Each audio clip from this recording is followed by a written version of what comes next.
Everyone, welcome to focus to success academy. आज हम लोग करने जा रहे हैं सिंधु घाटी सभ्यता का पार्ट 2।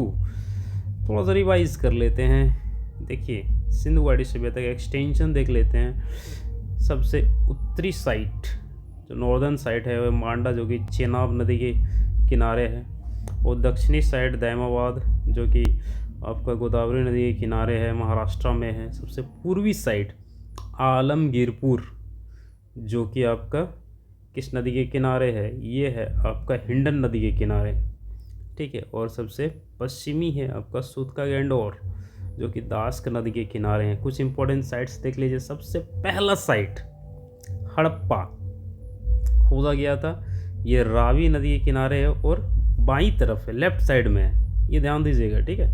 रावी नदी के लेफ्ट बैंक में है हड़प्पा, जिसको खोजा गया था 1921 में, किसके द्वारा? दयाराम साहनी द्वारा। फिर आपका इम्पोर्टेंट साइट हो गया मोहनजोदारो जो कि सिंधु नदी के किनारे यानी इंडस रिवर के किनारे है मोहनजोदारो, ठीक है। ये भी पाकिस्तान में है। ये किस डिस्ट्रिक्ट में है? ये लड़काना डिस्ट्रिक्ट में है और सिंध प्रांत में है। ये आपका हड़प्पा किस डिस्ट्रिक्ट में है? पहले मोंटोगोमरी ज़िला में था, अभी साहिवाल ज़िला में है। और एक इम्पोर्टेंट साइट है यहाँ पे धोलावीरा, देख सकते हैं। यहाँ पे वाटर रिजर्वायर मिला था यानी जलाशय मिला था।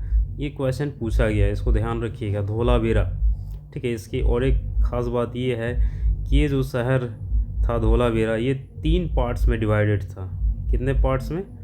3 पार्ट्स में डिवाइडेड था। जनरली जो सिंधु घाटी सभ्यता के शहर होते थे वो 2 पार्ट्स में डिवाइड होते थे। एक में होता था सीटाडेल, जिसको हम लोग हिंदी में बोलते हैं गढ़, और एक होता था लोअर टाउन यानी निचला शहर। सीटाडेल को ही हम लोग क्या बोलते हैं? एक्रोपोलिस भी बोलते हैं। Okay, got it. तो धोलावीरा क्यों इम्पोर्टेंट है? क्योंकि यहाँ पे वाटर रिजर्वायर यानी जलाशय मिला है। और एक इम्पोर्टेंट साइट है आपका चनहुदड़ो, इसको ध्यान में रखिएगा। देखिए, धोलावीरा गुजरात में है, चनहुदड़ो पाकिस्तान में है, मोहनजोदारो पाकिस्तान में है, हड़प्पा पाकिस्तान में है, सूतका गैंडोर पाकिस्तान में है, कोटदजी ये भी पाकिस्तान में है, ठीक है। धोलावीरा, सुरकोटदा ये भी इम्पोर्टेंट साइट है, अभी इसके बारे में पढ़ेंगे हम लोग। ये भी गुजरात में है। देखिए, लोथल ये बंदरगाह की तरह यूज़ किया जाता था, ठीक है। तो ये भी इम्पोर्टेंट साइट है, ये भी गुजरात में, आप ध्यान देंगे। तो चनहुदड़ो के बारे में बता रहा था कि यहाँ पे कोई भी गढ़ नहीं था, शहर में कोई भी सीटाडेल नहीं था, और धोलावीरा में 3 पार्ट्स में डिवाइड था शहर। ओके, तो ये हमने कुछ रिवाइज कर लिया है। चलिए अब आगे बढ़ते हैं। सिंधु घाटी सभ्यता में पशुपालन की बात करें यानी कैटल रियरिंग की बात करें तो कौन कौन से जानवर पाले जाते थे?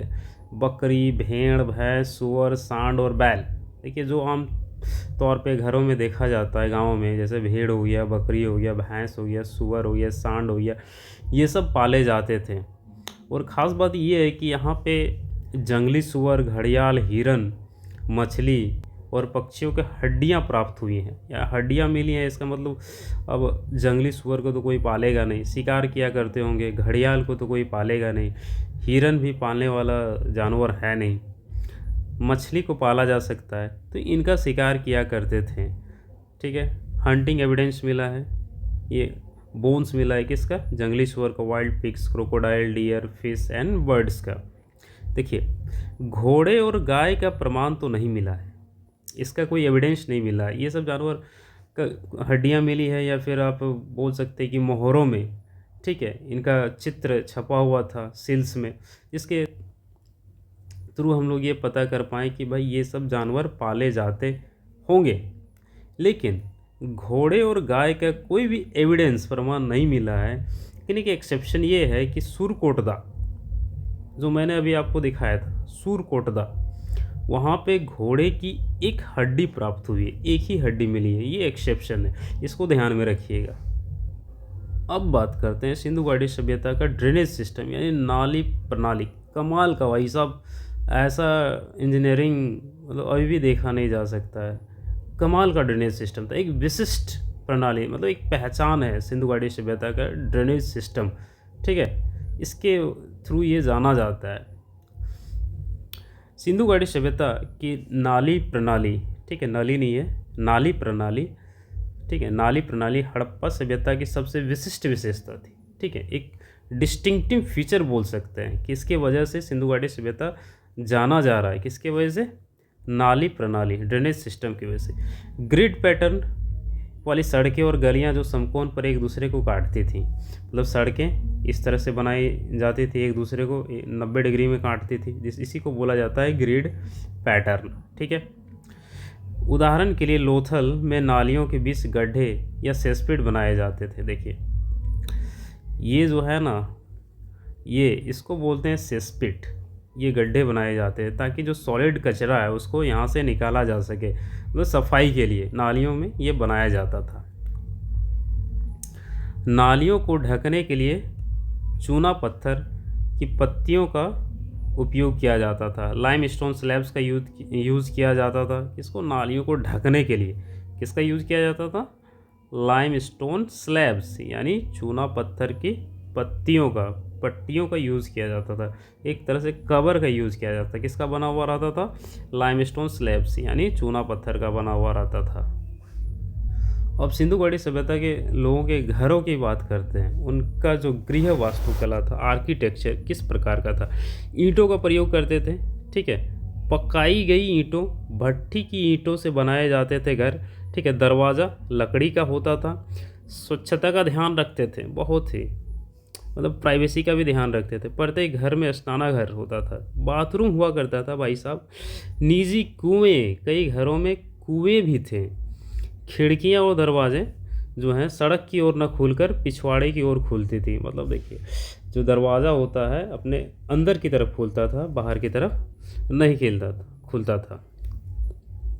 एक एक्सेप्शन है, इसको ध्यान देंगे, केवल लोथल नगर में घरों के दरवाजे मुख्य सड़क की ओर खुलते थे। देखिए जनरली क्या होता था, जो घरों के दरवाजे अंदर की तरफ खुलते थे, सड़क की तरफ नहीं खुलते थे। लेकिन लोथल एक अपवाद है, इसको ध्यान में रखिएगा। यहाँ पे जो दरवाजे हैं वो मुख्य सड़क की ओर खुलते थे। किधर खुलते थे, मुख्य सड़क की ओर खुलते थे।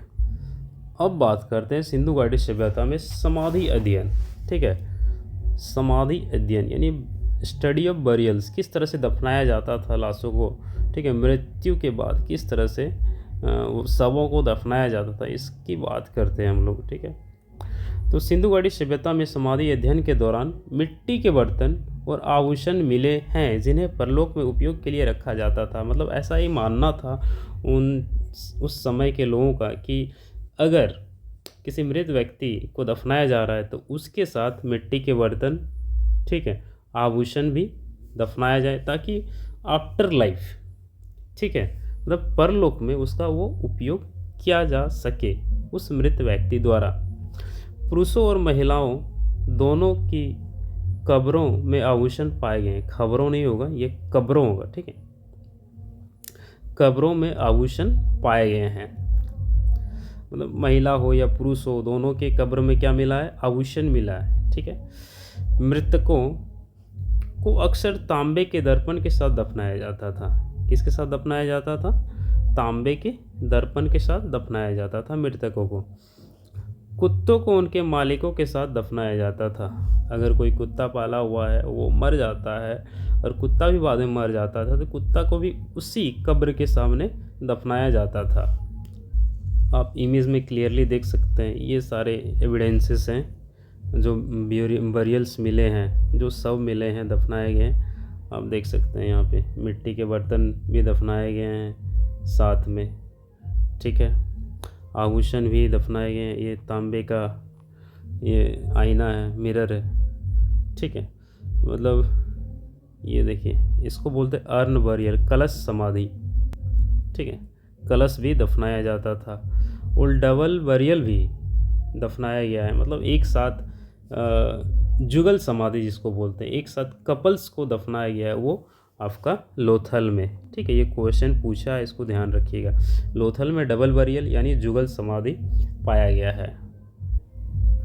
हड़प्पा सभ्यता में अधिकांश लोगों को दफनाने की प्रथा प्रचलित थी। मतलब हड़प्पा सिविलाइजेशन में क्या होता था, लोगों को दफनाया जाता था, बरी किया जाता था। बरिंग द डेड्स वाज प्रेवलेंट। कहाँ पे? हड़प्पा सिविलाइजेशन में। मोहनजोदड़ो में इसके जस्ट अपोजिट जलाने की प्रथा का पहला उल्लेख मिलता है। वहाँ से कुछ एविडेंस ऐसा भी मिला है कि वहाँ पे शवों को जलाया जाता था। देखिए, लोथर और कालीबंगा में जुग्म समाधियाँ पाई हैं। मैं आपको इससे पहले ही बताया जस्ट पिछले स्लाइड्स में कि यहाँ पे जुग्म यानी डबल बरियल्स पाया गया है। कहाँ पे? लोथल और कालीबंगा में। संस्कृति और प्रथाएं। हड़प्पा सभ्यता में विभिन्न संस्कृतियों और प्रथाओं का समावेश था। मतलब डिफरेंट काइंड ऑफ एक मिक्सचर था सिविलाइजेशन का, कल्चर का हड़प्पा में। ठीक है, अब बात करते हैं सिंधु घाटी सभ्यता में शिल्प उत्पादन यानी क्राफ्ट प्रोडक्शन के बारे में। ठीक है, चनहुदड़ो जहाँ पे सिटाडेल नहीं था, याद करिए, अभी जस्ट कुछ मिनट पहले मैंने आपको बताया चनहुदड़ो के बारे में, जो कि पाकिस्तान में था। ठीक है, यहाँ पे क्राफ्ट प्रोडक्शन किया जाता था, यानी शिल्प उत्पादन किया जाता था। क्या क्या होता था भाई? मनका का निर्माण मतलब बीड प्रोडक्शन, शंख कटाई सेल कटिंग, धातु कार्य मेटल वर्क, मुहर निर्माण, सिल मेकिंग, वजन निर्माण, वेट मेकिंग, ये सब कहाँ पे हो रहा है? चनहुदड़ो में हो रहा है। ठीक है, जो कि पाकिस्तान में है। यहाँ पे सिटाडेल नहीं था, याद आया? चलिए आगे बढ़ते हैं। नागेश्वर जो कि गुजरात में। नागेश्वर कहाँ पे? गुजरात में। बालाकोट पाकिस्तान में। यहाँ पे शंख निर्माण यानी सेल प्रोडक्शन होता था। ठीक है, और क्या क्या होता था? चूड़ियों का निर्माण होता था, करचुल निर्माण, जड़ाई कार्य यानी बैंगल मेकिंग, लेडल प्रोडक्शन और इनले वर्क होता था। जड़ाई का कार्य होता था। कहाँ पे होता था? ये दो साइट्स याद रखेंगे, गुजरात का नागेश्वर और पाकिस्तान का बालाकोट। यहाँ पे क्या क्या हो रहा है? देखिए, यहाँ पे हो रहा है चूड़ियों का निर्माण हो रहा है, बैंगल मेकिंग, करचुल निर्माण, लेडल प्रोडक्शन और जड़ाई का कार्य हो रहा है। अब बात करते हैं व्यापार एवं वाणिज्य, मतलब कॉमर्स का बात करते हैं, ट्रेड का बात करते हैं। देखिए, कहाँ पे क्या ट्रेड होता था। ठीक है, नागेश्वर और बालाकोट। नागेश्वर गुजरात में, बालाकोट पाकिस्तान में। यहाँ पे शंख का ट्रेड होता था, यानी शेल का ट्रेड होता था, शेल का ट्रेड होता था। ठीक है, सौरतुगई कहाँ पे है? सौरतुगई है आपका अफगानिस्तान में। यहाँ पे लैपिस लजूली यानी ब्लू स्टोन का ट्रेड होता था। ये देखिए, ये है लैपिस लजूली सौरतुगई में ट्रेड होता था। सौरतुगई कहाँ पे? अफगानिस्तान में है। ठीक है, दक्षिण राजस्थान एवं उत्तरी गुजरात में कर्नेलियन। ठीक है, कर्नेलियन किसको बोला जाता है? ये रेड वाला जो पत्थर है ना, नारंगी वाला, इसको कर्नेलियन बोला जाता है। तो दक्षिण राजस्थान और उत्तरी गुजरात में कर्नेलियन का व्यापार होता था। खेतड़ी और ओमान में स्टेटाइट नरम पत्थर का व्यापार होता था। ये देखिए ग्रीन वाला ये है आपका स्टेटाइट। ठीक है, इसका व्यापार होता था कहाँ पे? खेतड़ी और ओमान में स्टेटाइट का यानी नरम पत्थर का व्यापार होता था। दक्षिण भारत में तांबा और सोना, कॉपर एंड गोल्ड का व्यापार कहाँ पे होता था? दक्षिण भारत में। कोलार कर्नाटक में गोल्ड का व्यापार होता था। कोलार कर्नाटक में किस चीज़ का व्यापार होता था? गोल्ड का। अब जब व्यापार का बात कर ही रहे हैं तो बाहरी देशों से भी व्यापार होता था, यानी अदर कंट्रीज से। एक चीज़ आप समझ लीजिए कि जब इंडस वैली सिविलाइजेशन यानी सिंधु घाटी सभ्यता यहाँ पे फल फूल रहा था, तब मेसोपोटामिया और इजिप्शियन सिविलाइजेशन भी इसके समकालीन थे। ठीक है, किसके?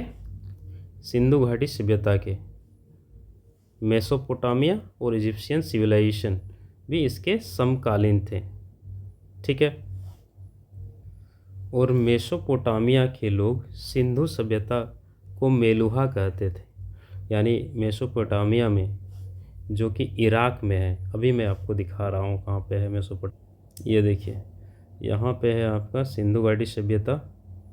ठीक है, इस एरिया में फल फूल रहा है, और इधर है यहाँ पे मेसोपोटामिया, जो कि इराक का एरिया है। और क्लियरली देखिए, यहाँ पे ये है मेसोपोटामिया, ये टिग्रिस नदी है, और ये है आपका यूफ्रेट्स नदी। ये दोनों नदी के किनारे मेसोपोटामिया का सिविलाइजेशन यानी सभ्यता फल फूल रहा है। ठीक है, तो यहाँ से व्यापार होता था।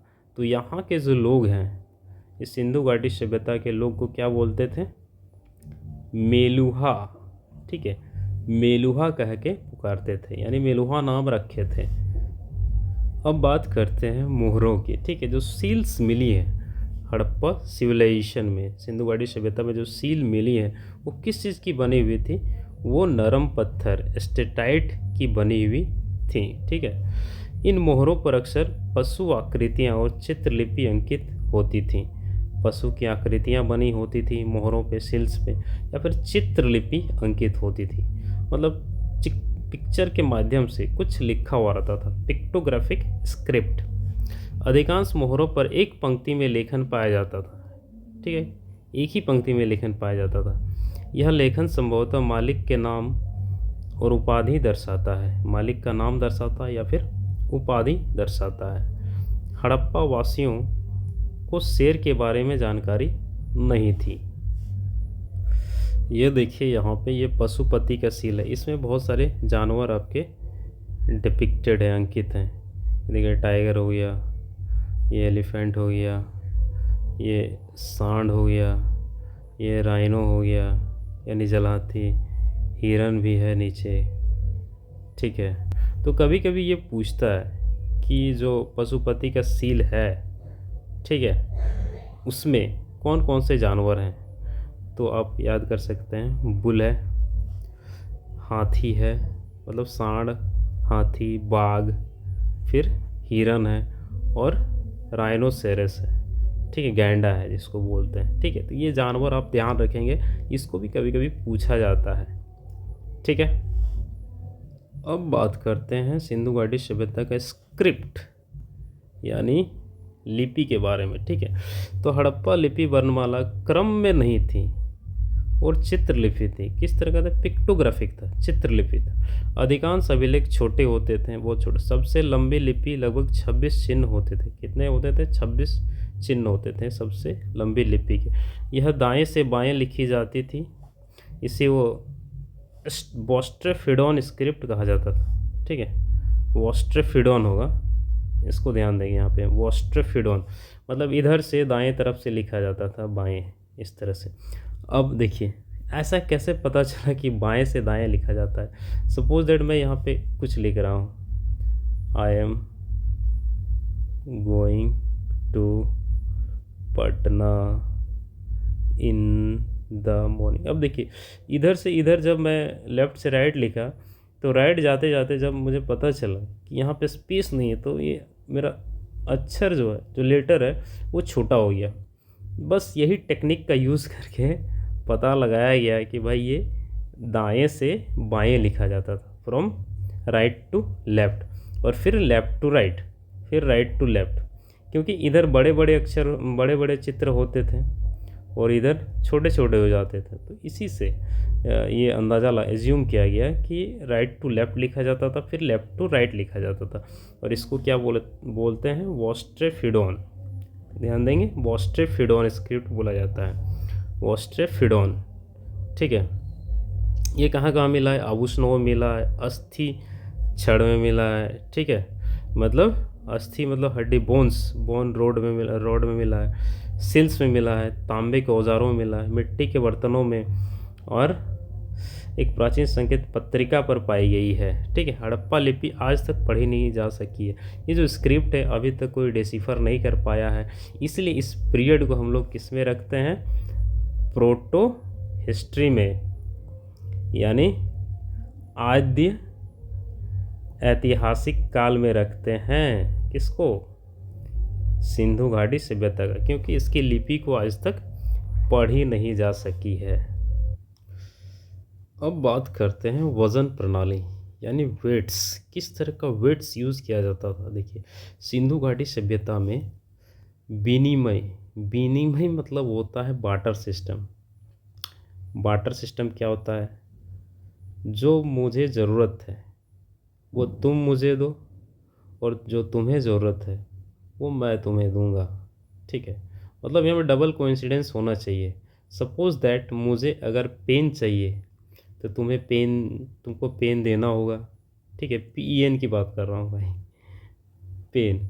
और अगर तुम्हें, ठीक है, ऑयल चाहिए, तेल चाहिए, तो मैं तुम्हें तेल दूंगा, तभी ये ट्रांजैक्शन हो सकता है। मतलब डबल कोइंसिडेंस, ठीक है।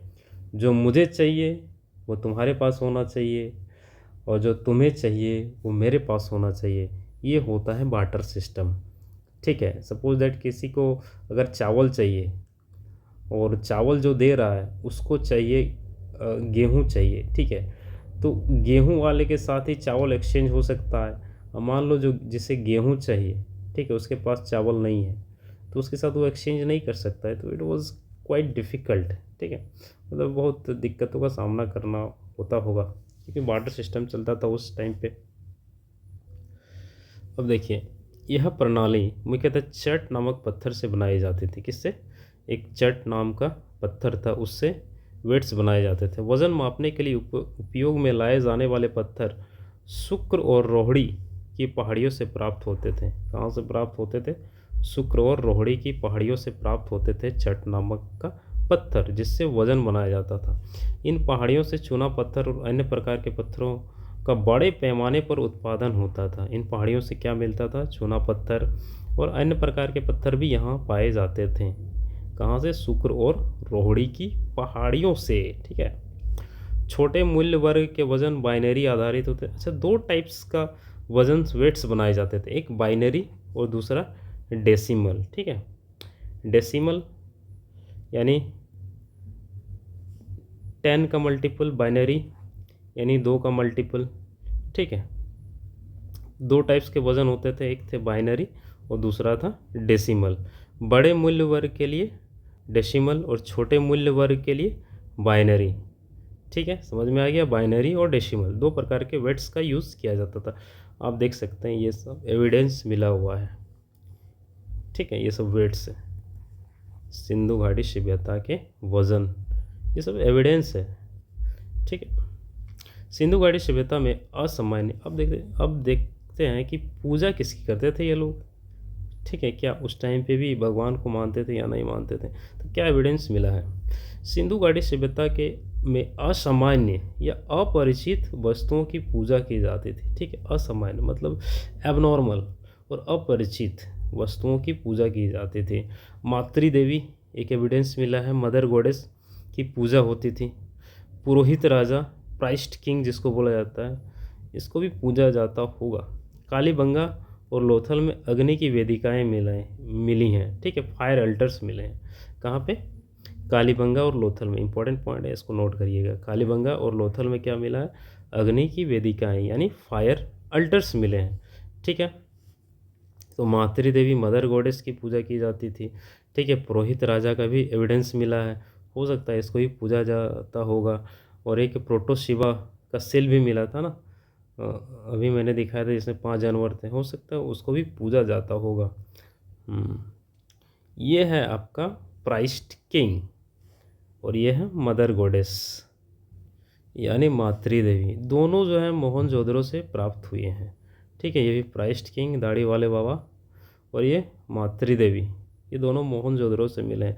कभी कभी इसका हाइट पूछ देता है, ठीक है, तो इसको नोट कर लेंगे। ये जो प्राइस्ट किंग है, इसका हाइट है आपका 17.5 सेंटीमीटर है, ठीक है, 17.5 सेंटीमीटर। अच्छा से लिख देता हूँ, 17.5 सेंटीमीटर किसका? इसका, ठीक है।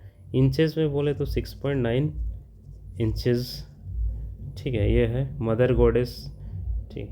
ये इनके गर्भ से एक ट्री निकल रहा है, एक पेड़ निकल रहा है, ये सिंबलाइज कर रही है ये मातृ देवी, ठीक है। ये है डांसिंग गर्ल, ये भी मोहनजोदड़ो से मिला है, ठीक है। इसकी भी हाइट आप नोट कर लेंगे, 10.5 सेंटीमीटर है। ये त्रिभंग मुद्रा में है, ठीक है। किस मुद्रा में? त्रिभंग मुद्रा में है। कभी कभी ये भी पूछ देता है। ये ब्रॉन्ज की बनी हुई है यानी कांसा की बनी हुई है, ठीक है। किसकी बनी हुई है? ये कांसा की बनी हुई है, मतलब ये बोल सकते हैं कांस्य मूर्ति है, ये है डांसिंग गर्ल, मोहनजोदड़ो से मिली है।